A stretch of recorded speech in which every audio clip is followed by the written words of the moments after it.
Okay, so our next layer on Miss Amelia is going to be a red model. I did not cook this baby in between the purple and the red. I don't like cooking between every modeling layer. I try to cook as little as possible to keep the structural integrity of the vinyl as intact as possible. I had to clean out my paint jar because I haven't literally painted since like September last year. So my red paint was crispy fried, dried up, and I couldn't get it to mix out again. I also have a new set of paints. So these are my Bountiful Baby. Wait, this is my Genesis Heat Set paint. So this is the color I typically use. And I just wanted to show you the difference. They work and they're compatible with the new paints from Bountiful Baby. So the old versus the new. Very close. I would guess. I haven't actually tried it side by side like this before. So I put a little bit of thinner in this jar.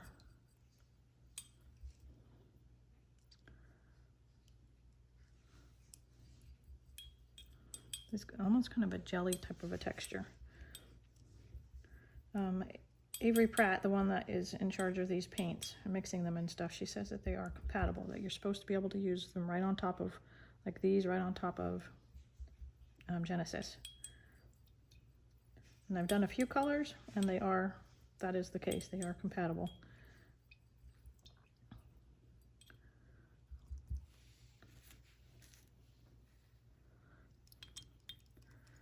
When you mix up your red is not as thick as your purple. If you put it on as thick as your purple, you would be having a monster baby.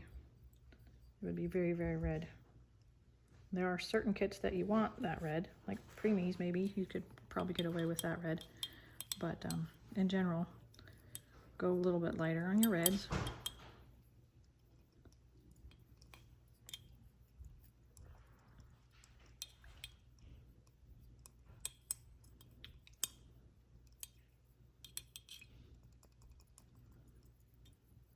I have a whole set of the new Bountiful Baby paint, so maybe I should do a tutorial on using those only, not just back and forth. Okay, I think I got it all mixed up in here. This is about as thick as we want it. It's just very thin. So we're going to test this out on the back of something. Close my paint so I don't mess up.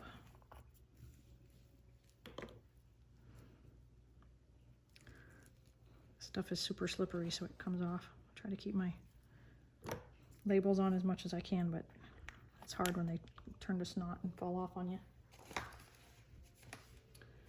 All right, now we go to our handy dandy bucket of sponges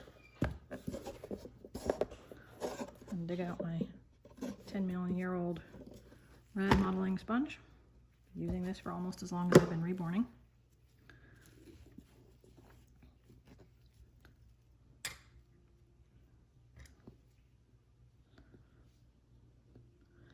Yep, you can see it.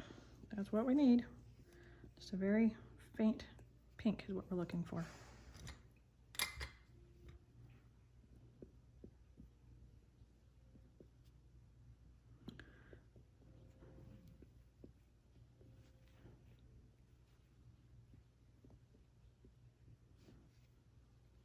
You see it's kind of starting to mix with the purples, creating a little more depth.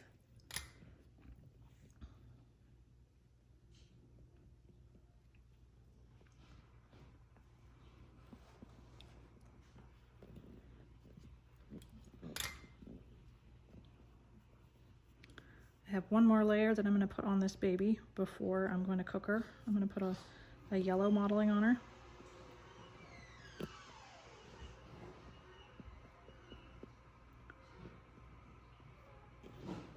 So pretty. Ooh, cute.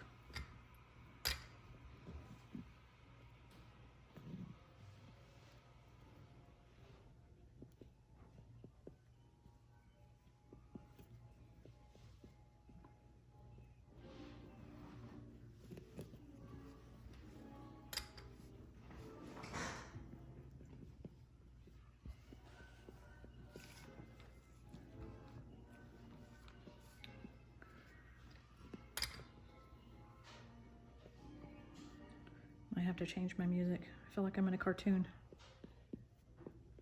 Being chased by Wile E. Coyote or something.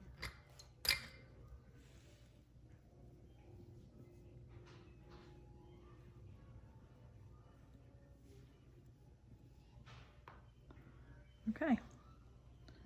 This little cutie has got her face all done. I'm gonna let her sit while I do her limbs.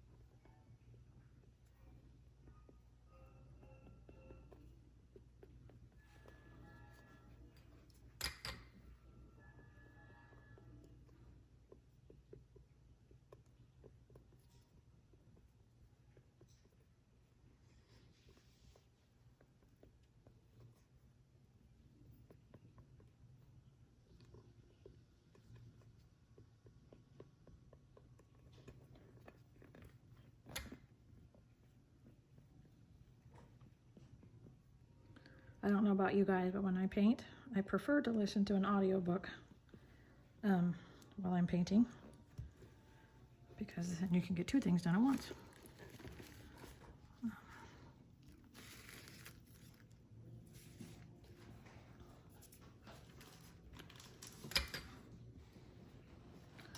don't know how many times I've listened to Harry Potter while I'm playing Make the Babies. Many, many, many, many. Or Twilight, or Fablehaven, or Dragon Watch. I'm kind of a fantasy nerd.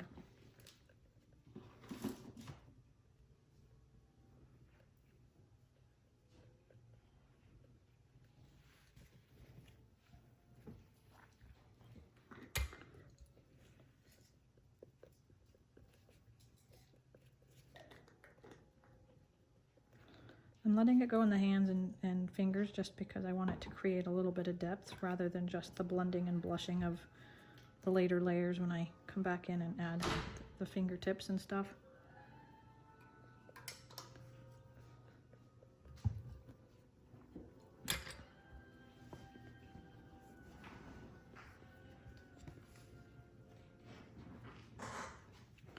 Okay, one more leg.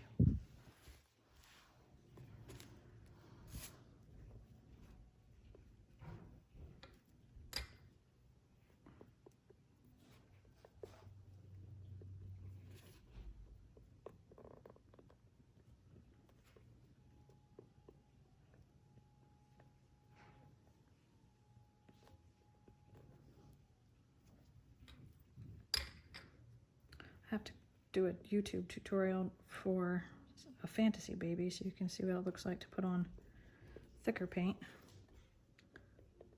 I kind of wanted to do a Grinch baby or an Avatar baby tutorial, so I end up doing one of each actually.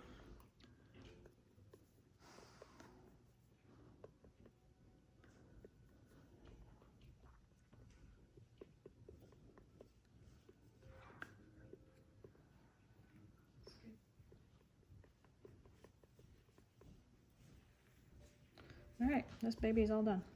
So I'm gonna let this dry and then I'm gonna move on to the yellow model and then we'll cook her.